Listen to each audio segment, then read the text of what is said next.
Hey guys, welcome back to my YouTube channel. So మేము finally పూరికి వచ్చాము. ముందు రోజు నైట్ వారణాసిలో ఎక్కితే నెక్స్ట్ డే నైట్కి పూరిలో దిగిపోయాము. డే అంతా ట్రైన్లోనే జర్నీ. సో మేము బీచ్కి అండ్ టెంపుల్కి దగ్గరలో ఉన్న ఈ హోటల్ బుక్ చేసుకున్నాము. ఈ హోటల్ మాకు తెలిసిన వాళ్ళ ద్వారా దొరికిందనమాట. హోటల్ శ్రీమా అని అడిగితే ఎవరైనా చెప్తారు. సో ఈ హోటల్ గురించి చెప్పాలంటే చాలా హైజీనిక్గా ఉంది. వాటర్ కూడా ఏ ఫ్లోర్కి ఆ ఫ్లోరే ప్యూరిఫైడ్ వాటర్ అవైలబిలిటీ ఉంది. అండ్ ఒకటే ప్రాబ్లం ఏంటంటే లిఫ్ట్ ఉండదు. సో మీరు కనుక బుక్ చేసుకోవాలి అంటే మొబైల్ నెంబర్స్ అండ్ డీటెయిల్స్ డిస్క్రిప్షన్లో ఇస్తాను, మీరు బుక్ చేసుకొని వెళ్ళండి పూరికి. ఇక్కడ నుండి ఎక్కడికి వెళ్ళాలి అన్నా సరే వాకబుల్ డిస్టెన్స్లో ఉండేలాగా ఉంటుంది అని చెప్పి మేము ఇది బుక్ చేసుకున్నాము. సో నైట్ అక్కడ పక్కనే హోటల్ ఉంది, ఆ హోటల్లో తినేసి సో మార్నింగ్ లేచి దర్శనానికి బయలుదేరామన్నమాట. మొబైల్స్ ఏం పట్టుకెళ్ళకుండా, నా ఒక్క మొబైలే పట్టుకెళ్ళాము షూట్ చేయడానికి ఉంటుంది అని చెప్పి.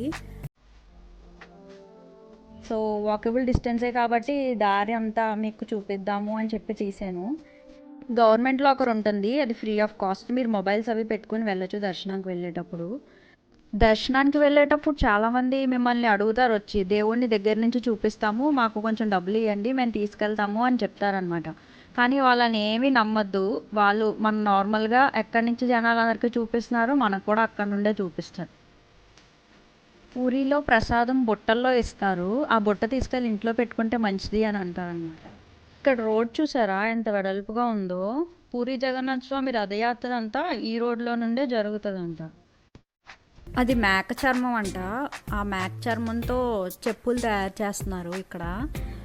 దర్శనం అయిపోయి వస్తుంటే దారిలో కనిపించింది అన్నమాట ఈ షాప్. కొంచెం డిఫరెంట్గా ఉందేంటా అని చెప్పి దగ్గరికి వెళ్ళి చూసాము. ఆయన చెప్తున్నారు దాని గురించి. లేడీస్కి ఉంటాయా, ఆడవాళ్ళకి? పర్వాలేదు, లేడీస్ డ్యాన్స్ అందరూ వేసుకోవచ్చు.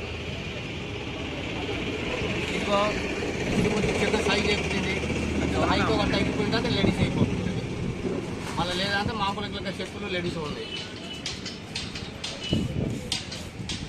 పూరిలో ఫేమస్ ఇది, ఒడిశాలో పూరిలో ఫేమస్. మన ఇండియా మొత్తంగా ఎక్కడ ఉండదు. చేసిన వాళ్ళు లేదు మరి, పని చేసిన వాళ్ళు ఎవరు లేదు మరి.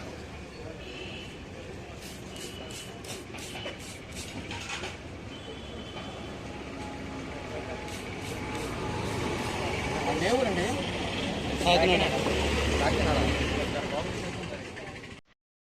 సో అక్కడ పక్కన చిన్న రెస్టారెంట్ ఉంటే అక్కడ బ్రేక్ఫాస్ట్ చేసి ఇలా బీచ్కి వచ్చామన్నమాట. బ్రేక్ఫాస్ట్లో అస్సలు ఏ ఐటమ్స్ బాగాలేవు, ఓన్లీ పూరి ఒక్కటే బాగుంది. సో పూరి వెళ్ళాక పూరియే తినాలన్నమాట అని అనిపించింది నాకు. అక్కడ అంబ్రెల్లా కింద చైర్స్ ఉన్నాయి కదా, నడిచి వచ్చి అలసిపోయామని చెప్పి వెళ్ళి కూర్చుందామని అనుకున్నారు కనుక అక్కడ కూర్చుంటే ఏ బాబు లేవు అని అంటున్నారు. అక్కడ కూర్చోడానికి డబ్బులు కట్టాలంట. 1 అవర్కి 100 రూపీస్ అంట.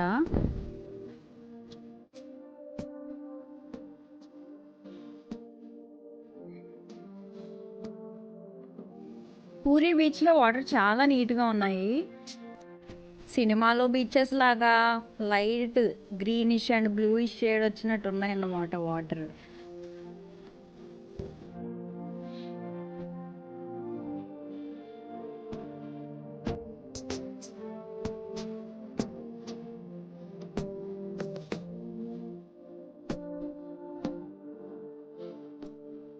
బీచ్ నుండి రూమ్కి వచ్చేస్తుంటే దారిలో మురి మిక్చర్ అంట, ఇది చాలా బాగుంది, వెళ్తే టేస్ట్ చేయండి. సో ఫైనల్లీ మేము మా ఊరు వచ్చేసాము. ట్రిప్ అంతా కంప్లీట్ అయింది. మీకు కావాల్సిన ఇన్ఫర్మేషన్ అంతా షేర్ చేశాను అని నేను అనుకుంటున్నాను.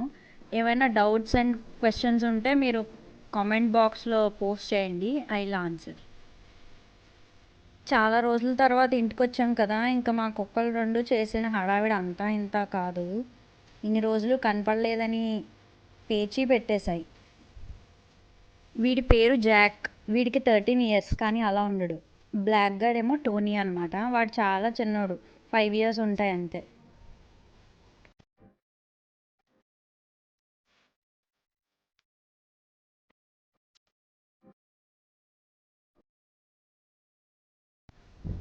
వారణాసి వెళ్ళొచ్చిన తర్వాత కాలభైరవుడికి పూజ చేయాలి అని అంటారు. కాలభైరవుడు అంటే మన ఇంట్లో ఉన్న కుక్కకి కానీ దగ్గరలో ఏదన్నా కుక్క ఉంటే దానికి పూజ చేసి దానికి ఏమైనా ఆహారం పెట్టి గారెలతో దండది వేయాలి అని అంటారనమాట. సో సో మేము టోనీకి పూజ చేసుకున్నాము. మా పెద్దమ్మ వాళ్ళు ఏమో జాకీని పూజ చేసుకున్నారు. 2 కాళ్ళకి పసుపు రాసి, నుదురికి పసుపు రాసి, కుంకుమ బొట్టు పెట్టి, ఆ తర్వాత మెడలో గారెల దండ వేసి, పూలు అక్షింతలు వేసి, హారతి ఇచ్చి, స్వీట్ కానీ ఏదైనా పెడితే మంచిదన్నమాట.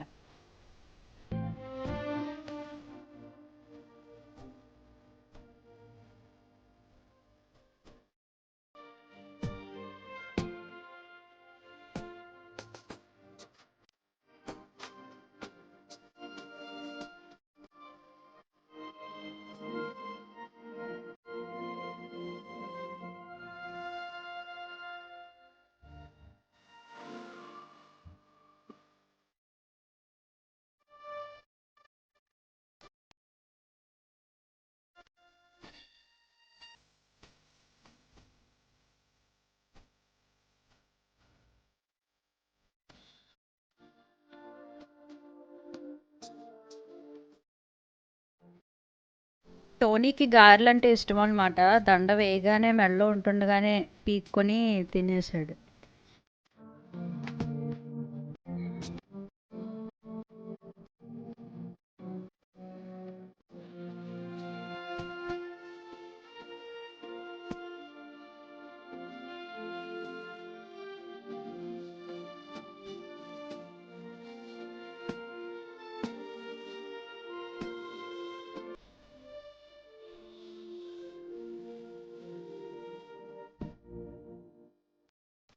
Thanks for watching.